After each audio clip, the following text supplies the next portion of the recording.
Like, really, if you really want to know if a girl love you, you need to go out and cheat on her. Let's see. If you really want to know if a girl love you for real, go cheat on her and see how she react. Now we gonna see what's real. I'm just saying, like, I don't know. Tell me. Tell me. I'm gonna tell you something. Let me tell you something. If you really want to know if a girl really love you, go out and cheat on her. Okay. And if that girl loves herself more than you, then you ain't got no chance in the world. She should. Exactly. So you want to be with a woman with low self-esteem? That's the type of advice you're giving young men. That's love. That's just love. Yeah, it is to a certain degree, but that's not something that, listen, just because I might decide I'll stay with someone, you don't. God will. God will. Trust me. There's going to be tests that you can't even think of. You've been through so many tests in your life that you couldn't create it if you wanted to. Trust me. Man. So stop trying to tell young men to go cheat on their women to test them. Like, that's the worst advice you can give. I said, if you want to know if a woman loves you. That's the worst advice you can give anyone. So won't you give me some advice of how do I find out if a girl loves me? I just told you, you're going to be tested in different ways. How do I find out? What's the test? Give me an example of some test. Women don't deserve to struggle just to have love. Well, it go both ways. No, I'm saying that, but it go both ways for the man, for the woman. If you want to see if a man go cheat on her. Go cheat on her. Yeah. I'm gonna do that, and I'm gonna see what's going on. I think it's safe to say that I would be okay if they put tariffs on podcast equipment. I would be okay if they put tariffs on podcast equipment. Also, let me rephrase that real quick. A woman will show you how much she loves herself if you cheat on her. A woman will show you how much she loves and value herself if you cheat on her. You know, self-love, confidence, dignity, traits that men with daughters, you would want your daughters to have. And it just goes to show you that the conversation was always in bad faith. Starting with the high value man, the 50-50, what you bring to the table. You know what? I ran out of bad faith arguments. You know what? F it. You know, fellas, if you want to know if a woman love you, just go out and cheat on her. Like, really? That's what we on? That's the whole new wave? You want a woman with low self-esteem? That's what you want to prey on? And you want to shame women for not putting up with abuse? Because cheating is a form of abuse. Mental, psychologically, emotionally, that's a form of abuse. And then to shame a woman for not accepting the villain, that's crazy work. But unfortunately, we have some men out here on this type of time of the struggle love ideology and will shame a woman for not accepting it. You know, a woman, man, you know, she got to see me at my worst, and I see her at her worst after I put her through the worst, and then that'll show me, like, really? But yeah, at this point, it's safe to say that, yeah, we need to put tariffs on podcast equipment expeditiously. And a lot of y'all are dating warlocks. A lot of y'all are dating warlocks, and y'all don't even know that y'all dating a warlock.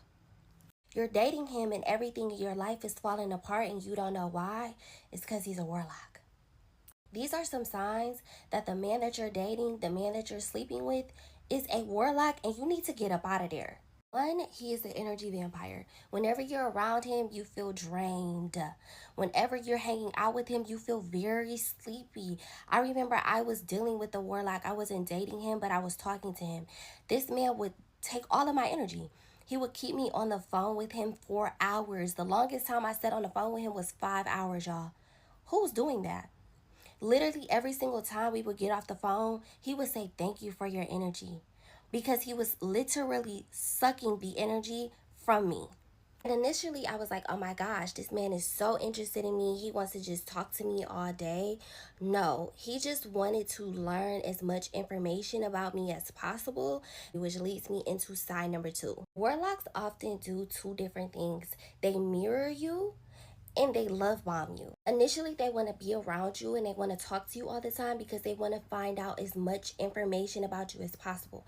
They want to find out everything that you love, everything that you hate, so they can be that exact person for you. Or they can do those exact things that you say that you like so they can woo you, so they can lure you in. So whether that's buying you stuff, whether that's cooking dinner for you, whether that's taking you to the movies, whatever you like, they're going to try to do that. They want to embody everything that you like. So when the veil comes off and you finally see the person that they actually are, you at that point you're already hooked on them. That leads me into the third sign. A warlock is going to want a destiny swap with you. Especially if you are a woman with motion, if you have things going on for yourself, you got your own business, you got a great career, you got money, you got your own car, pay your own bills, he's gonna want that. I know for my situation, this specific warlock will always ask me like, oh, how'd you start your business? Or how did you upload that video like that and it got that many views? Can you teach me? Can you show me? Like, you want a man that has his own motion. You want a man that has his own stuff going on. He don't really care that much or pay that much attention to what it is that you got going on, how you make your money, because he already has his own motion doing what he does. Another way that they will destiny swap is to tell you like, oh yeah, you can quit your job, stop working, stop your businesses. You don't have to do nothing. I'm gonna take care of everything. They want to break you down and take things away from you so that you have nothing but them. The fourth sign, this is not for all warlocks, but this is for like the very high functioning warlocks. They're going to be very, very spiritual. So he might know a lot about scripture. He might know a lot about God. He might know a lot about Jesus. He might even say that he's a believer of Jesus Christ. He's going to know a lot about the spiritual realm. And it can almost feel like he's a psychic a little bit. Like he'll be able to tell your thoughts, or you'll be thinking about something or praying about something, and then he'll come to you talking about that same exact thing. Usually it's easy for a warlock to get a woman this way because, you know, you hear like, oh, he knows scripture, he know about Jesus. Like, oh my gosh, that's such a turn on. Whole time, he is literally sent from the devil. Because remember, y'all, the devil knows scripture too. The devil knows who Jesus is too. The devil is very aware of the spiritual realm. So just because a man is coming to you and it seems like he is spiritually heightened, that does not mean that he ain't wicked.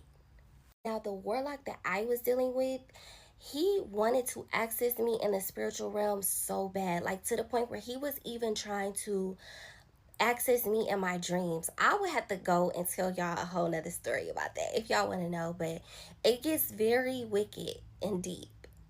Okay, and the last sign that I'm gonna give y'all, which is number 5, is if y'all are having sex, which y'all shouldn't be having sex anyways if y'all not married, but whatever. If you are having sex with him, your life will eventually, if not already, start to fall apart. Now, the warlock that I was dealing with, he obviously was very lustful because that's a characteristic of a warlock. But guess what this man told me, y'all?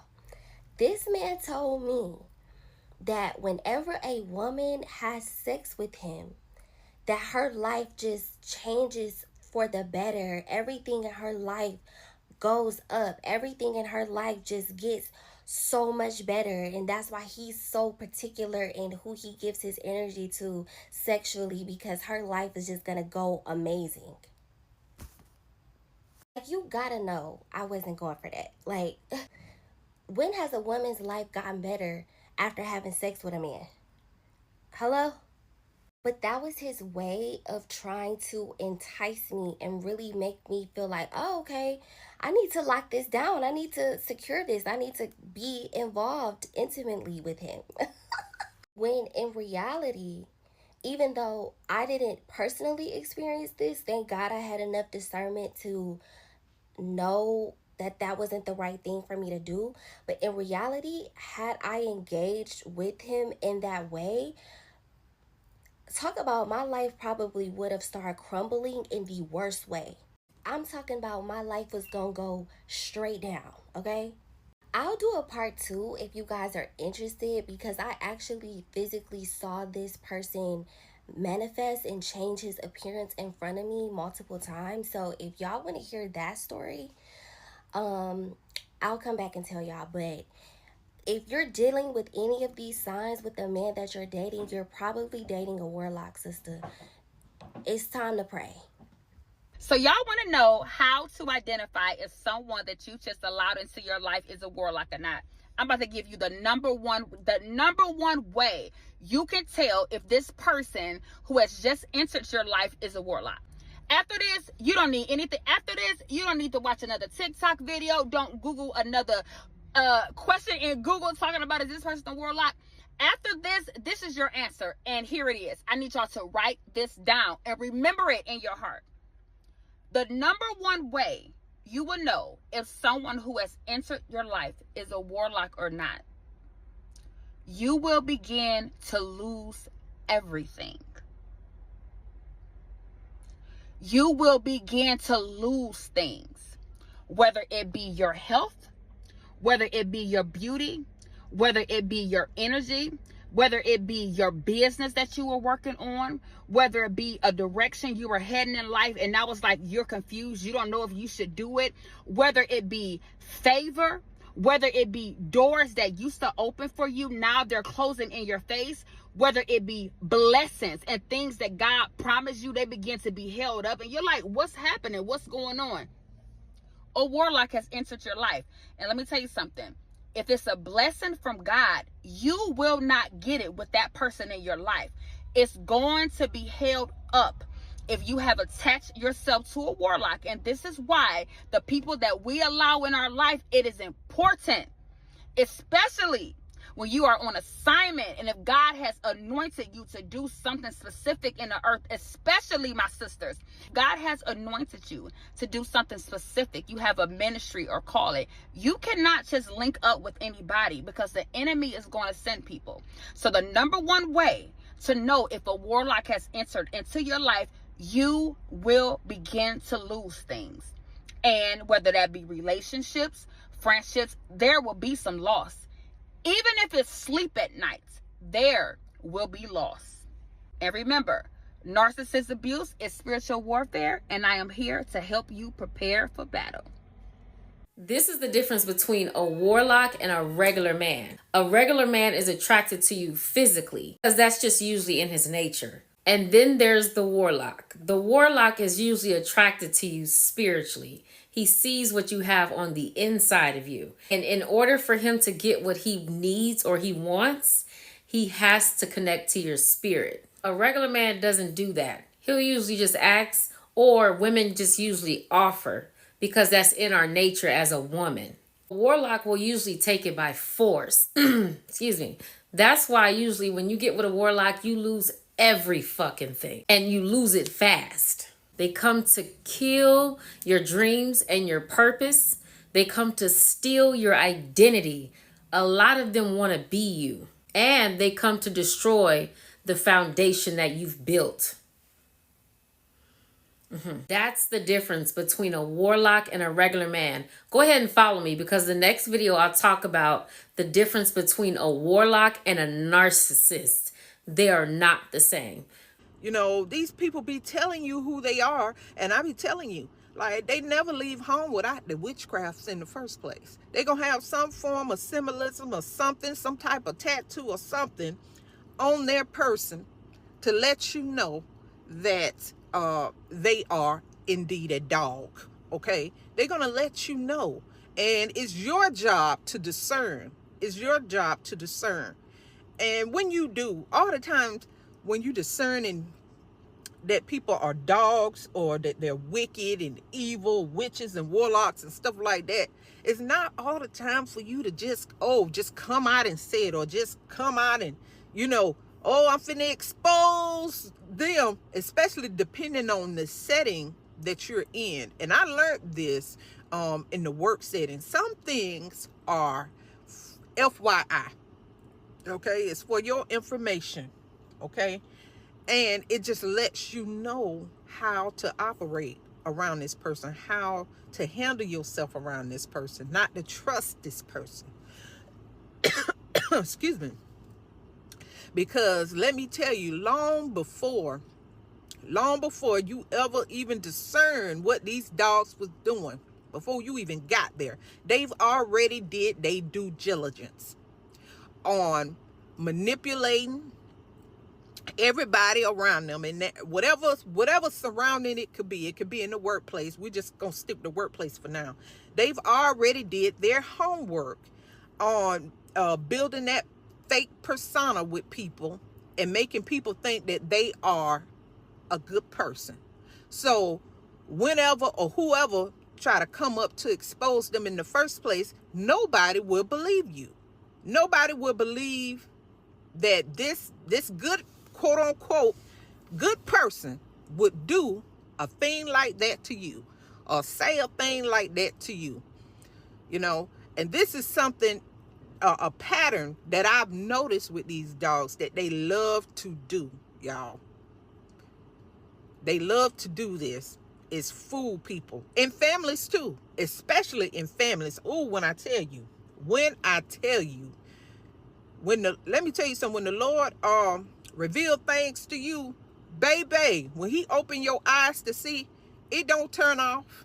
It don't turn off when you get home. It don't turn off when you get around these evil family members that you thought love you so much. It don't turn off. When he ripped the covers up, when he revealed things to you, it's like he pulled the covers off of whatever was in the dark. It's going to be exposed into the light. Okay, and that include people personalities, who they really and truly are at the heart, at the core of them. Okay, it includes that. The Holy Spirit, just notice, he's going to always lead us to truth. Always. Okay, he will not allow us to be deceived. If there's any video that I wish a large audience of women were to see, it'd be this one. Did you know that in ancient Egyptian times, when a man who held high ranking or high status was at all stumped as to what direction to go down or what to do next in his strategy, would hire high priestesses, so a bunch of spiritually attuned women, to essentially have an orgy with, and that would be his way, that would give him more insight as to what direction to go down. Now, why is that? Why is it that that would give him more insight as to what direction to go down in his strategy? I'll tell you why. It's because women have the innate ability to create vision, because we have more attunement to the 5D, the spiritual realm. And as we know, everything happens first in the spiritual realm before it happens in the physical realm, the 3D, right? Men are leaders of the 3D. Why do you think that men who are building on their career and doing all these things, who don't want to settle with girls who are 10s, like I'm talking they are 10 out of 10s, will not settle with them? Because they're harvesting feminine energy. They're harvesting that energy because they know it's powerful. It leverages them in the 3D realm. Why do you think men, time and time again, have been celebrated for being with multiple women? Yet women are not celebrated. Now, here's the thing. It makes sense why we're not celebrated to be with multiple men. Because unless you're being compensated for it, right? Because there's a value exchange happening. But if there's no value exchange, I'm not suggesting that you go into prostitution or to go into sex work. But what I am saying is that you have to understand that your hoo-ha has a lot of power. And it's unfortunate that in modern day society, they are drilling it in women's minds that we need to be sexually liberated in some way by giving these no brain cell men access to our hoo-ha. What's incredibly unfortunate about modern day society is that this kind of overlapping spiritual wisdom that you can see in multiple religions and, just spiritual teachings, it's not being taught to people. So most people are unconsciously doing this without even realizing, they're seeing that this pattern is working for them. And so obviously men are going to go down a pattern or go down, a path that's going to work for them or bring them some sort of, return on investment. But here's the thing that's not being taught for men who are going down that path is if you're not compensating equally a value exchange of any sort and you have no integrity in your movement, that is creating a karmic footprint, which will eventually, inevitably, slap you in the face. Some way or some shape, some form will do it. So that's the end of my TED Talk. Hi healing fam, welcome and welcome back to my channel. In today's video we're going to talk about signs that the man you are with is literally Warlock. Yes, I said it. I said what I said, and I mean what I mean. There are some men who are sent your way, and you have to recognize that through discernment. If you don't, then it's on you. You don't think there are witches and wizards in your village chasing after you? No, it might be the man that's sleeping right next to you. Anyway, let's get right into it. Going in a way that's not just sexual gratification, it empowers us. It's an energetic siphoning of y'all energy when y'all are that surrenderous to us in the most intimate, vulnerable state. That's You hear that? Anyways, I'm gonna put a couple videos, people's perspective of this, how men siphon your energy spiritually, how they know that your center, your hot pot, your everything is a source of energy for them. And you might not know that, and you're the one who's saying, oh my God, he might not like me, this and that and the third. But the benefit that men get from being with you, both physically, emotionally, and intimately, money cannot buy. Money cannot buy. That's why when we get it, we get it. And you set those boundaries to preserve yourself emotionally. Because sometimes even having those reactions from you emotionally, it feeds them. A wrong man, it feeds them. Instead of them helping you co-regulate and, thrive and, just doing life in a more or less chaotic, because life is chaotic as it is. But the other way around, in order for them to get that satisfaction, because a lot of these men just lack self-worth. They are so lacking, and they use their ego in ways to control you, and an entitlement to that control of you as a way to do the relationship. At the end of the day, you are the one who's going to be at the losing end of it, because your energy is just going to be tapped out while they are tapping into it. But you got to know what you got and save it. I want to come back after stitching a few videos here, and I'll really, really love to know your thoughts and your opinions in the comment section. Give me a like and share as well. If you really want to know if a girl love you for real, go cheat on her and see how she react. Now we gonna see what's real. I'm just saying, like, I don't know. Tell me. One comment goes, if a guy really loves you, he won't cheat on you. So him cheating tells you everything you need to know about that man, and if you stay, how your future is going to look like. Yeah. Men weaponize all these things in order to get a rise out of you. Remember how I did my intro and said, even just the rise of your emotional reaction. This is why I always say, give men only 5% of your emotions, your energy. Keep it to yourself. Plan your exit ahead of time. So even a crash, an exit happens, a separation, a divorce, he end up passing away, whatever, you're gonna feel it. Yes, especially the latter that I mentioned. But it's not gonna crash your soul. You're not gonna lose your soul. There are women out here trying to unalive themselves because a man cheats on them, because a man left them, a man went to be with a side chick. A lot of these men are sadistic. They literally sit there plotting and planning all these things to cheat on you, to see if you truly love them. Who does that? To bring you BV, UTI, STDs, STIs, all that for the price of testing your love for them. What the fuck? It's about to crash out. Who are raising this man? Tell me who are raising this man. And when they sit here, they're saying this. It's a representation of the general republic of men. The general republic of men.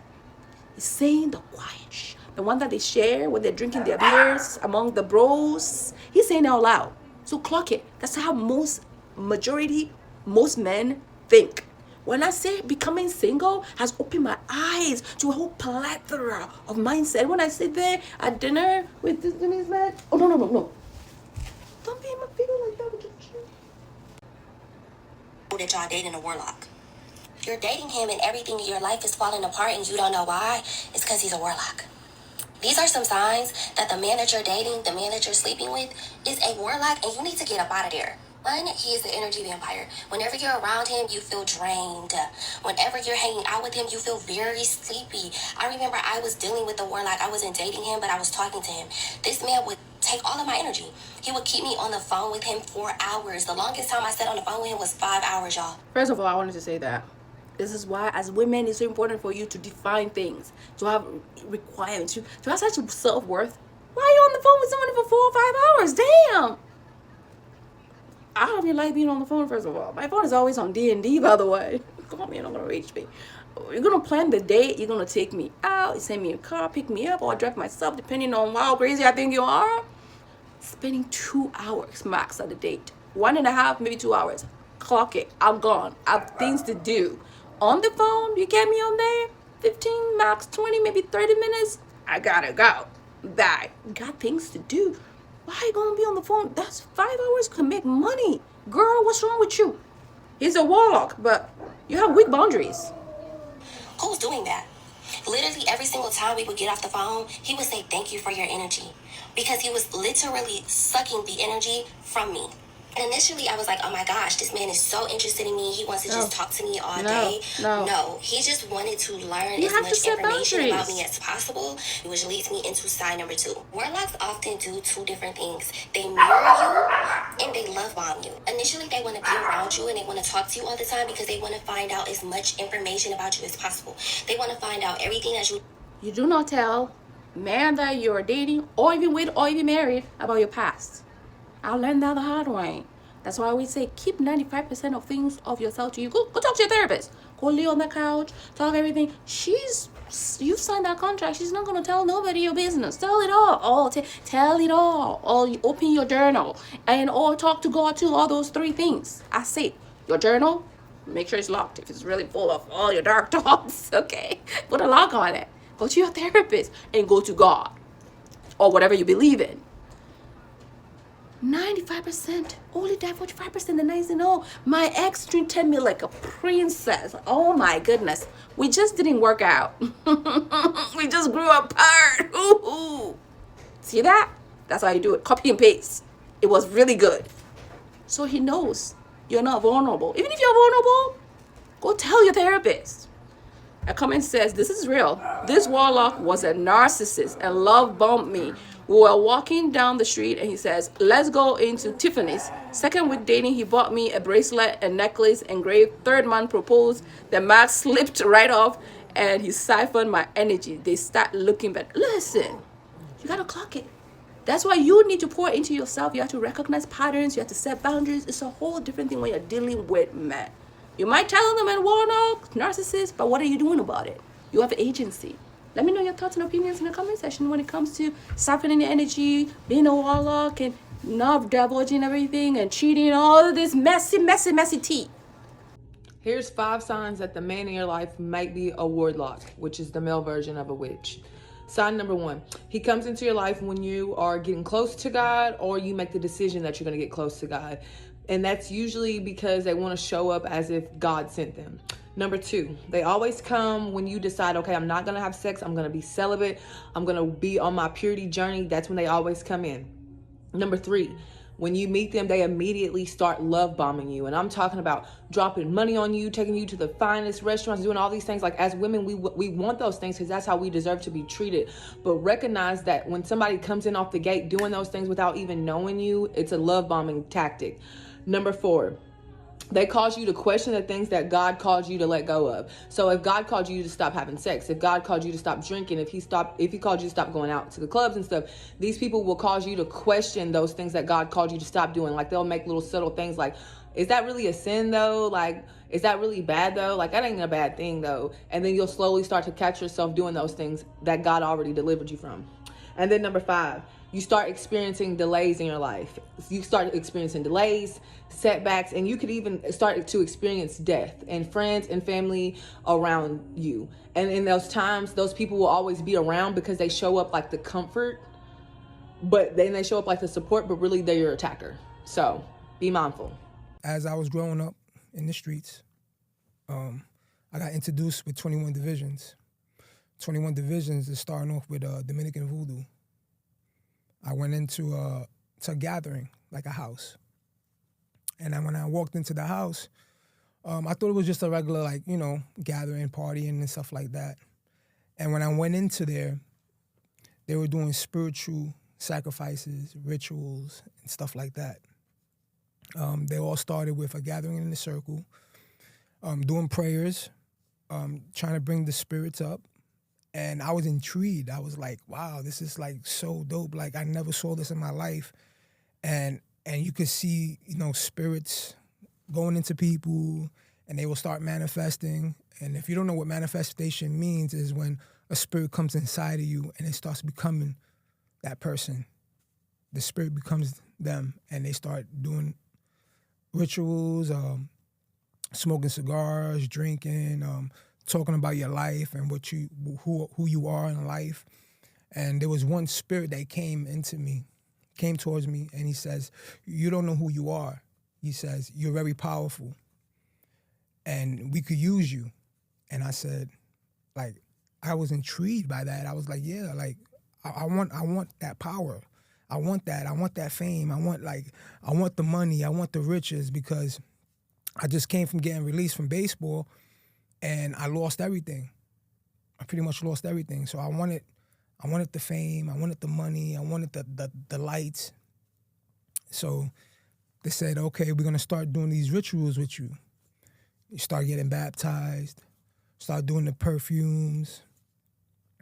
So when they started doing the perfumes and stuff like that, the spirit started coming inside me. And as the spirit started coming inside me, I started getting this anger, this rage, and I became somebody that I wasn't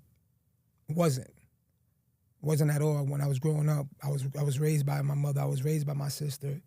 I became this angry man that started selling drugs, that started gang banging, because I wasn't gang banging yet. I started gang banging as I got older, because a lot of people that would come to these meetings were rappers, drug dealers, and people who want the same power. And I didn't know that, because they made it seem like it was God, because they also believed in Jesus. They also believed in other things. And I didn't read the Bible. I didn't know the difference. The Bible says that we should not be worshiping idols. I didn't know that at that time, because I was so lazy not wanting to read the Bible. So I was so intrigued. I was like, yo, I just want that power, like that same power that you have, how I can just walk on fire, how I could just speak to people's lives, and I want to help people, but I don't know how to do it. So they started teaching me how to read cards. They started teaching me how to do spiritual baths and baptism and stuff like that. And I became this warlock. Throughout this whole thing, I became this warlock. But before I became this warlock, I started being disobedient. I don't know if you know what disobedient is, but disobedient is basically like I was doing my own thing. I wasn't following orders, The same thing as gangbanging, the same thing as you were in prison, you have to follow order of a leader or anything. And I didn't want to follow their order. I wanted to do my own thing. So what they did was they put a curse on me. They put a picture of me into a pot and made me sick. So after a couple months later, I lost my kidney. I lost my kidney. I don't have diabetes in my life, in my family's life. I don't have none of that. Heart disease, yeah, but I didn't have no heart problems. The only thing that they found was I lost high blood pressure. I had a lot of high blood pressure, and I was going to work, and when I went to work, I was getting these bad headaches, and I was telling my foreman at that time, I was doing scaffolding. I was like, I got a lot of headaches. I'm about to go to the hospital. He said, all right, go to the hospital and tell me like what's going on. So when I went to the hospital, they found out my blood pressure was over 200. And when I went there, they were like, they did my blood work and they were like, you lost your kidneys. I was like, how? Like, I'm fine, I'm healthy. Like, how's this happening to me? Like I was one, I didn't understand about kidney disease. And I want to encourage people like right now, like take a yearly checkup of your body. Please check your body yearly to see what's going on with you. Because I didn't know what kidney disease was. And I thought I was going to be fine. Okay, I got kidney disease. Am I going to go home now? Like, no. You have to do a emergency surgery to get a catheter so that we could do dialysis and take out all the toxics out of your blood and all the fluid that's inside of you and clean it up. And then you could be much better. So I was in the hospital And as I was in the hospital, I was there. They did the surgery. They did the catheter. I ended up going into the dialysis center that they have in the hospital, in Jamaica Hospital in Queens. And I had to be there for 4 hours in the machine.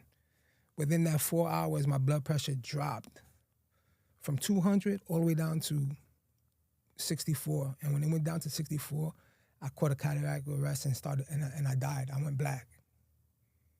They had to re-rise me back to life. And after they re-rised me back to life, everybody in my family started crying. They were telling me, you passed away, you died. And I didn't understand at that time. Like, are you serious that I died? Like, I didn't know about that. So as I was there in the hospital, my grandmother came, my aunt came, and they was like, you have to give yourself to Christ. And I said, okay, I'll just go. I'll give myself to Christ. What is it? I almost died. So we did the prayers and all that. And I was in the hospital for a whole month because I didn't have insurance at the time. So within that time, that whole month that I didn't have insurance, I was just there sitting in the hospital, constantly getting dialysis, 4 hours, 3 times a week, 3 days a week, 3 days out of the week. And finally, I got a chance to get out the hospital. And nobody from that I was going into witchcraft, and none of them came to visit me, none of them checked on me or asked me if I was okay, which that was weird to me. That was real weird to me. So I end up, getting out the hospital, going to this church. And I want to talk about this. Like, spiritual warfare is real. Demons are real. I went to this church. I went to go visit my grandmother's church. And when I went to my grandmother's church, I saw a witch there, which I knew because I was a warlock. So there was a witch there. She's not supposed to be there. She's going to a church. So when we went to the church, I saw her. We locked eyes, and we said hi to each other. And as the service was going on, certain churches, if you go to a Pentecostal church, I don't know if you know about Pentecostal churches, but certain Pentecostal churches, they dance and they screaming, hallelujah, they're going crazy. But this Pacific day, this woman was there, I was there. She started manifesting into this demon. And she started speaking in demonic tongues. And then everybody around her started manifesting in a bad way. Like, nobody didn't understand this. Like, no churches knew about this. And everybody around, they thinking this is God, and it's not God. And that woman is having everybody else turn into demons. And then me, I'm watching this. I'm thinking this is cool. I was blind at the time. Like, I didn't know, like, this wasn't a good thing. I thought this was good. So I started seeing people manifest, and I started tapping my cane because I was a warlock. And I'll tap my cane, and I'll have other people manifesting around. The pastor starts seeing in this. He says, this is not good. So he shut down the worship. He shut it down. He stopped it. When I saw that, I looked at it. I was like, oh, okay, this is not for me. This is not for me at all. So I went back into the lifestyle of being a warlock, but I left 21 divisions. I ended up doing Orishas. Orishas is, you ever heard of Beyonce? Of course, yeah. You know Beyonce, right? Yeah. So Beyonce worships Ifa. Ifa is Achun from the Orishas. That's who I had. I had Achun, which is the goddess of the ocean, of the lake, the goddess of the lake. And there's another woman called Yemaya. She's the goddess of the ocean. So I transitioned from 21 divisions is Dominican voodoo, into African voodoo. It has African, Cuban, and Haitian voodoo. And when I went there, that's when it got real. That's when I started dealing with big-time drug dealers, big-time artists. I'm not gonna say who are they, but they were big-time artists that were paying. They were paying the high priest that I was going under, paying him so that they can get fame. And they would use the music of the African beats as samples into their music to conjugate people to like their music. It's bugged out, but it's true. And then the drug dealers, they would pay off the high priest to protect them from the cops, protect them from the ops and stuff like that. I hate warlocks. I absolutely can't fucking stand them, and I believe that most women have encountered, if they are not currently encountering, a warlock. And there is one key sign for you to look for to know that you are dealing with a warlock. But before we get into that, I gotta explain some things to you. That way this explanation makes sense. First things first, always remember, the sun represents the masculine. This is why when a mother gives birth to a male, she considers him her son. The sun represents men. This is why their circadian rhythm is based off of the daytime and why they have morning wood in the morning. It's their body's way of being alert and being awake. Number 2, the moon represents the feminine. Always remember that. Sun masculine, moon feminine. Men represent the consciousness. Sun represents consciousness. Consciousness is what you see around you. It's the words that are coming out of your mouth. It's the touch. It's your sight. It's your hearing. It's your taste. Everything that you're looking at. If you see a brick wall, your consciousness lets you know it's a brick wall. The feminine represents the moon, and the moon represents the subconscious. So if the consciousness is seeing that you have a brick wall that you're looking at, your subconscious would let you know how many bricks got laid in the wall. So it's a digger deeping of the picture that is in front of you.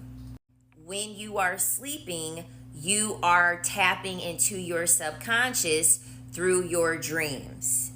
Although this isn't the only indicator of you dealing with a warlock, it's a pretty foolproof way for you to know that you're dealing with one. The one thing that a warlock is going to do, he is going to fuck up your sleep. He is going to put you in a predicament to disrupt, to delay, to deny your sleep. It is statistically proven women require more hours of sleep than men do. And just anecdotally, we always hear those stories of women saying, I had a story about a man cheating on me, and some women will have vivid dreams to the point where like they will have a projection of how the woman looks that they're getting cheated on with. It will be the exact same woman that they found out that their significant other was cheating on them with. A woman that can go into her subconscious is a dangerous woman for a warlock. Your subconscious is where you receive downloads as a woman. That is the reason why the moon represents the feminine, because we are in touch with our subconscious. We are tapped into a deeper level of consciousness that men are not able to tap into. The whole purpose of the warlock is to be in control. The whole purpose of the warlock is to keep you in your consciousness of the physical world around you.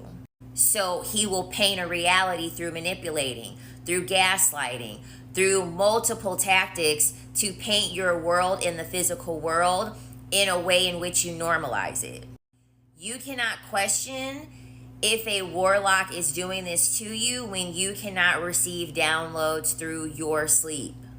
Downloads will signal information to you to let you know what the fuck is going on and give you the hints necessary to let you know that you have a warlock in your life or in your vicinity. If you live with a man and you sleep in the same bed as a man and he is constantly being disruptive, he is constantly antagonizing you, he wants to start arguments very, very late at night, and he wants to keep dragging the argument out, you're begging him and you're pleading with him to be like, listen, can we talk about this in the morning? No, I don't want to talk about this in the morning. I want to talk about this now. And you're constantly going back and forth and you're getting exhausted and you're over here looking at the clock like, I literally have work in 4 hours. You're dealing with a warlock. If you are a woman who you're sleeping and the man in your life lives with you and he has to leave the home before you do, he is slamming doors, he is dropping dishes, he is just making a ton of unnecessary noise, you're dealing with a warlock. Men that do not want you to get sleep are practicing spiritual warfare on you. They do not want you to be tapped into your subconscious to understand that what they are doing is wrong and what they are doing is very, very nefarious and very evil. This is also why we have normalized this thing, at least here in Western culture, that the mother should always be the one to disrupt her sleep when she is she's delivered a newborn. That's a form of spiritual warfare. The woman should not be the one repeatedly waking up in the middle of the night going to tend to her baby. It should always be the man. Men need way less hours of sleep. Men are not getting in any downloads or having to receive anything spiritually in order for them to be sleeping through the night like that. You are a life giver. There is a deeper level and there is more time as a woman that is required of you to tap into your subconscious. That way you are grounded. A woman is grounded through her subconscious. A man is grounded through his ability to reach his subconscious, many of which are never going to reach in their lifetime. This is also why if a man is trying to bum rush you and he's hitting you up at 10 o'clock, 11 o'clock in the morning, what are you doing? Let's hang out. I want you to come over. It doesn't necessarily mean that he's a warlock, but I'm just letting you know the examples of how detrimental this actually is to women and how it can put you in warlock territory. Do not ever allow a man to fuck up your sleep. Do not ever allow a man to make you sacrifice your sleep. That is the highest point of you harnessing your femininity as a woman. A man who does not allow his woman to rest does not want a feminine woman. He wants a victim. He wants prey. That's what he wants. He does not want a feminine woman when he is not allowing her to sleep and he's being disruptive. Do not be afraid to sleep in a separate bedroom. Do not be afraid to kick his ass out of the bed and have him sleep on the couch. Do not feel bad if you gotta go sleep over at somebody else's house. A man that's not letting you get any fucking sleep is dangerous and you need to get him the fuck out of your life. Ladies, when did you realize that you was dealing with a warlock? Yeah, I'll go first. So I realized I was dealing with a warlock. Well, first, I already knew that this man was a narcissist, right? So I started putting the pieces of the puzzle together. But I discovered he was a warlock when in conversation one time, I don't even know how this came up, but we was talking about his ex, and he said she has another year of bad luck and misfortune. And I'm just like, what? And I remember like in my head saying, what? And that was a red flag that I was collecting red flags because I was building a case. Like I was literally studying this man because I didn't know what the fuck I was in. I just knew it wasn't right. And I knew in order to beat it, I have to study it and know. Okay, so me and her had become somewhat of friends, right? And she was really struggling. She was not doing good in life. And she could not find love. And she wanted love so badly. And she couldn't find love.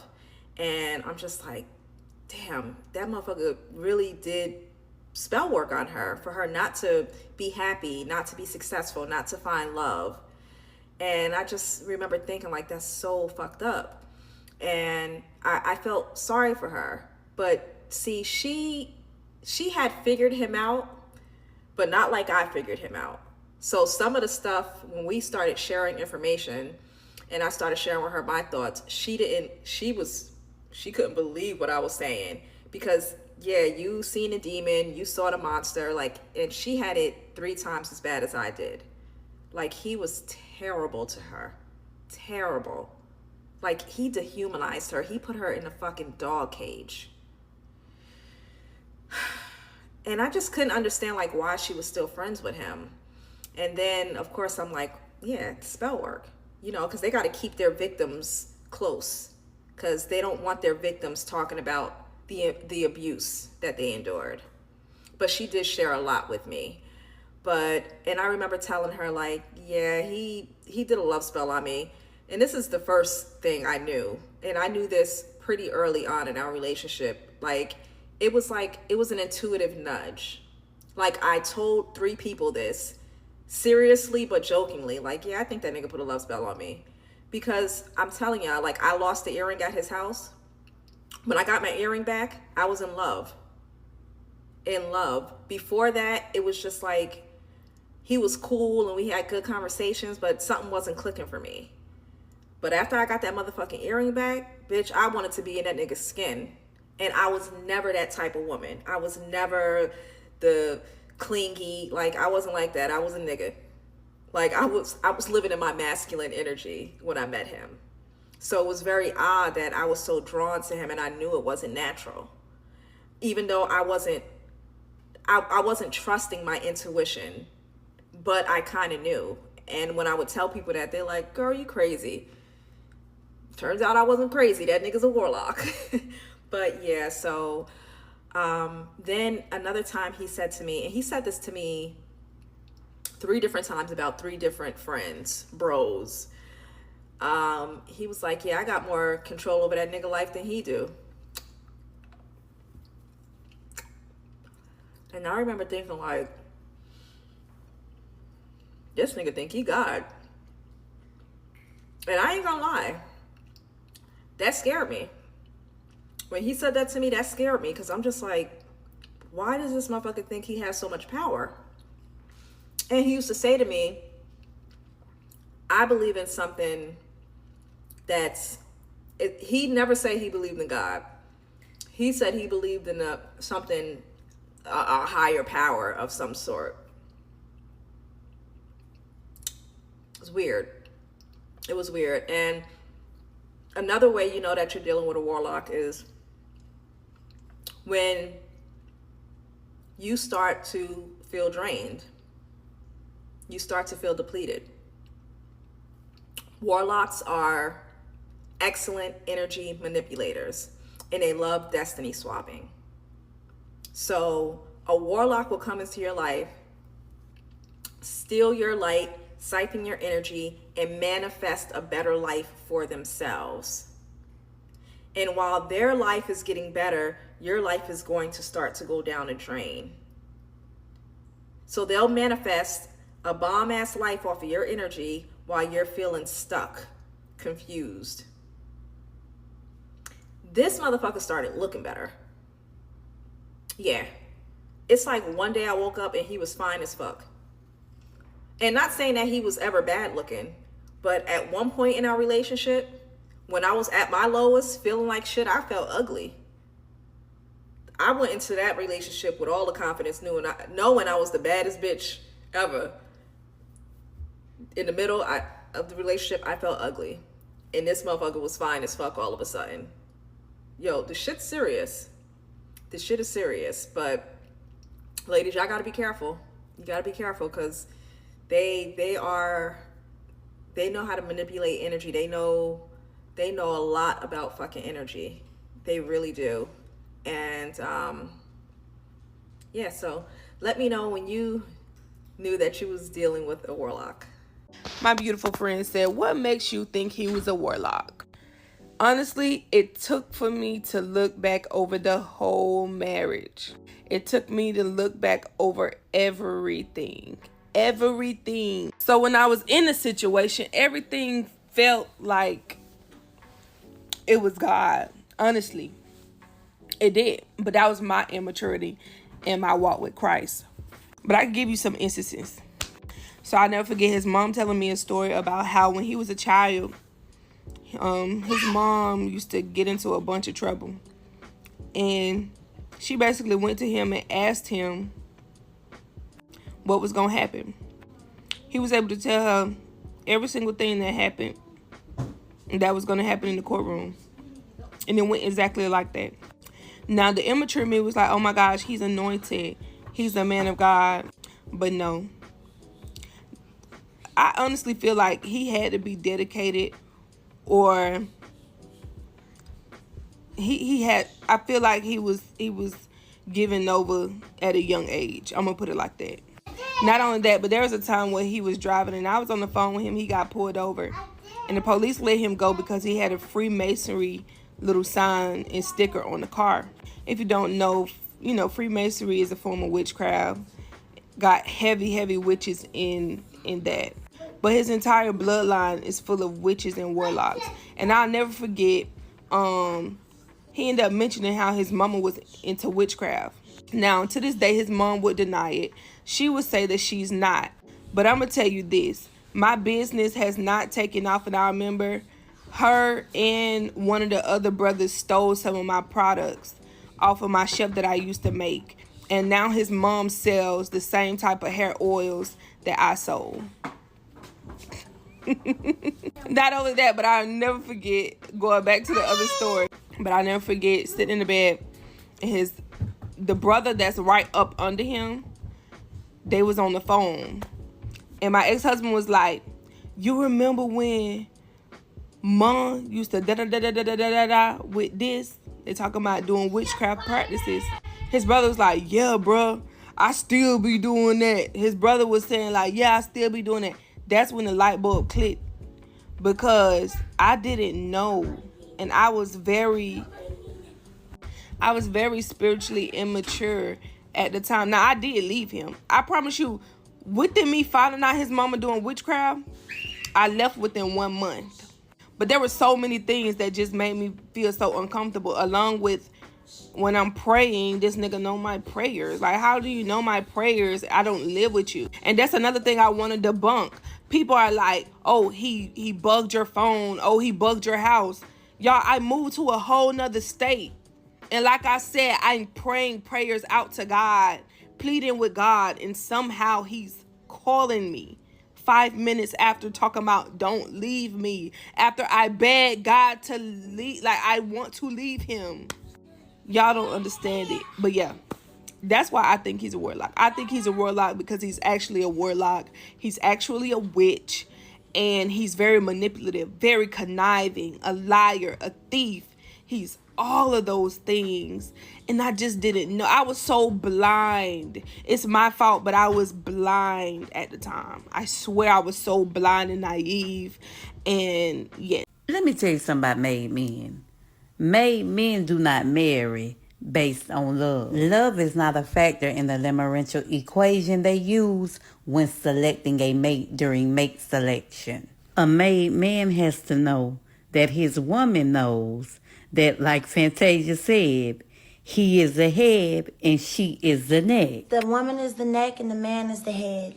He has to know that she understands that his father's kingdom comes first, and that she's not going to do anything to disrupt the kingdom nor the order within the kingdom. Fantasia, I sure wish you had a call waking butterfly before you married that damn warlock. Oh, I see you slick ass Mr. Taylor. I know the witchcraft you use. He is a warlock. She married a damn warlock. Hell, you know when they be locked up, they ain't got nothing to do but master manipulation and that damn tricknology.